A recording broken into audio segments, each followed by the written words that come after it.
क्या रामायण सिर्फ एक कहानी है या फिर दुनिया का सबसे बड़ा छिपाया गया सच? क्या आप जानते हैं कि प्रभु श्री राम का जन्म आज से ठीक 14,000 साल पहले हुआ था और जिसे हम रावण समझते हैं वो कोई नाम नहीं बल्कि एक पदवी थी। महर्षि वाल्मीकि ने हजारों साल पहले उस त्रिशूल का जिक्र किया था जो आज भी पेरू के पहाड़ों पर मौजूद है। हनुमान जी केवल एक वानर नहीं बल्कि 9 व्याकरणों के ज्ञाता और महान कूटनीतिज्ञ थे। आज हम नीलेश नीलकंठ ओक की उस रिसर्च का खुलासा करेंगे जो आपके स्कूल की किताबों के हर झूठ की धज्जियां उड़ा देगी। इस वीडियो को अंत तक देखना क्योंकि आज आपका पूरा नजरिया बदलने वाला है। दोस्तों, सबसे पहले बात करते हैं उस तारीख की जिसे लेकर अक्सर विवाद होता है। हम किताबों में पढ़ते आए हैं कि रामायण कुछ हजार साल पहले हुई थी, लेकिन मॉडर्न एस्ट्रोनॉमी यानी खगोल शास्त्र कुछ और ही गवाही देता है। प्रसिद्ध शोधकर्ता नीलेश नीलकंठ ओक ने अपनी सालों की रिसर्च और अपनी पुस्तक 12,209 BCE में वाल्मीकि रामायण के उन नक्षत्रों का मिलान किया है जो प्रभु श्री राम के जन्म के समय आसमान में मौजूद थे। जब आप किसी प्लैनेटेरियम सॉफ्टवेयर में उन ग्रहों की स्थिति डालते हैं जो वाल्मीकि जी ने बताई है तो कंप्यूटर भी वही तारीख दिखाता है जो नीलेश ओक ने खोजी है। वैज्ञानिक गणना के अनुसार वो सटीक खगोलीय स्थिति आज से ठीक 14,000 साल पहले यानी 29 नवंबर 12,240 ईसा पूर्व को थी। ये कोई मामूली दावा नहीं है बल्कि अंतरिक्ष विज्ञान से निकाला गया वो सच है जिसे दुनिया का कोई भी साइंटिस्ट चैलेंज नहीं कर सकता। सोचिए, जब दुनिया के बाकी हिस्सों में लोग कबीलों में जी रहे थे तब भारत में एक मर्यादा पुरुषोत्तम राजा एक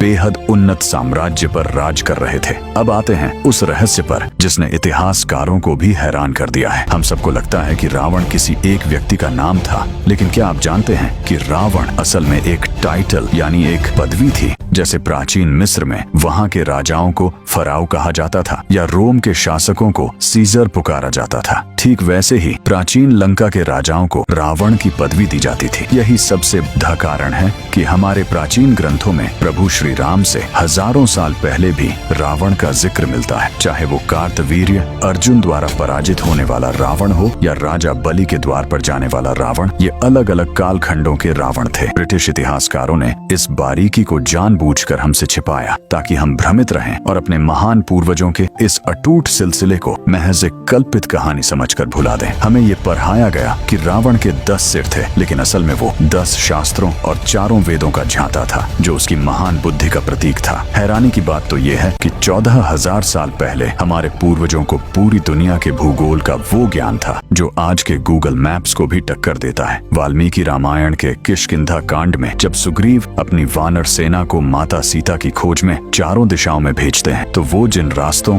और जगहों का वर्णन करते हैं वे आज के आधुनिक भूगोल से हूबहू मेल खाते हैं। सुग्रीव ने पूर्व दिशा में एक विशाल त्रिशूल जैसे स्ट्रक्चर का वर्णन किया था। आज के आधुनिक युग में पेरू के तट पर पाराकास कैंडेलब्रा नाम का एक रहस्यमय त्रिशूल पहाड़ी पर बना हुआ है जो हजारों सालों से समुद्र की तरफ देख रहा है और जिसे आज तक कोई मिटा नहीं पाया। रामायण में जिन दुर्गम पर्वतों और समुद्री रास्तों का जिक्र है वो आज के एंडीज पर्वतमाला और प्रशांत महासागर के सुदूर द्वीपों की सटीक जानकारी देते हैं। इसका मतलब साफ है कि उस दौर में भारत के पास ऐसी उन्नत विमान तकनीक और भौगोलिक ज्ञान था जिससे वे पूरी पृथ्वी का चक्कर लगाते थे और दुनिया के हर कोने से जुड़े हुए थे। वे जानते थे कि इंटरनेशनल डेट लाइन कहाँ है और सूर्योदय सबसे पहले कहाँ होता है। इतिहास का एक और कड़वा सच हनुमान जी के चित्रण को लेकर है। हमें बचपन से ये सिखाया गया कि हनुमान जी केवल एक वानर थे, लेकिन महर्षि वाल्मीकि की रामायण उन्हें एक महान बुद्धिजीवी 9 व्याकरणों के ज्ञाता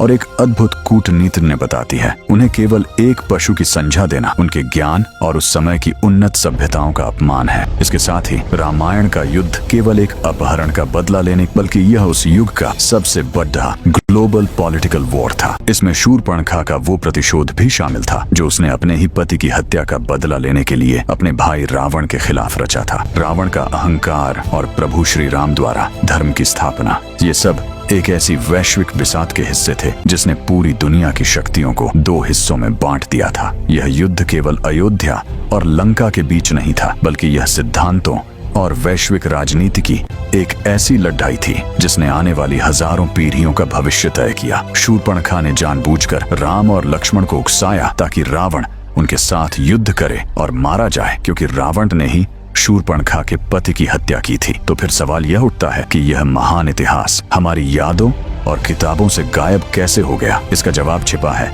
पिछले 300 सालों की गुलामी के इतिहास में। सर विलियम जोन्स जैसे ब्रिटिश अधिकारियों और इतिहासकारों ने जानबूझकर भारतीय काल गणना को छोटा किया। उन्होंने हमारे लाखों साल पुराने गौरवशाली इतिहास को मिथक या काल्पनिक कथाओं की श्रेणी में डाल दिया। उनका मकसद बिल्कुल साफ था, अगर किसी देश को हमेशा के लिए मानसिक रूप से गुलाम बनाए रखना है तो उसे उसकी जड़ों और उसके वास्तविक गौरव से काट दो। उन्होंने हमें यह यकीन दिला दिया कि हमारा इतिहास तो केवल कुछ हजार साल पहले शुरू हुआ है और उससे पहले हम पिछड़े हुए थे। यह मानसिक प्रहार इतना गहरा था कि आज भी हम अपनी ही विरासत पर शक करते हैं। अंग्रेजों ने भारत को रूल करने के लिए हमारे ही ग्रंथों को तोड़ मरोड़ कर पेश किया ताकि हम खुद को हीन महसूस करें। लेकिन अब वक्त बदल रहा है। नीलेश डॉ. Professor B.P. लाल और कई आधुनिक वैज्ञानिकों की मेहनत ने हमें वो सबूत दे दिए हैं जिन्हें अब नकारा नहीं जा सकता। अब यह हमारी जिम्मेदारी है, हमें अपनी आने वाली पीढ़ी को यह बताना होगा कि हमारे पूर्वजों कोई काल्पनिक पात्र नहीं थे, बल्कि वे एक ऐसी महान सभ्यता के वारिस थे जो विज्ञान, भूगोल और राजनीति में दुनिया से कोसों आगे थे। अगर हम आज भी नहीं जागे तो आने वाले समय में हमारा अस्तित्व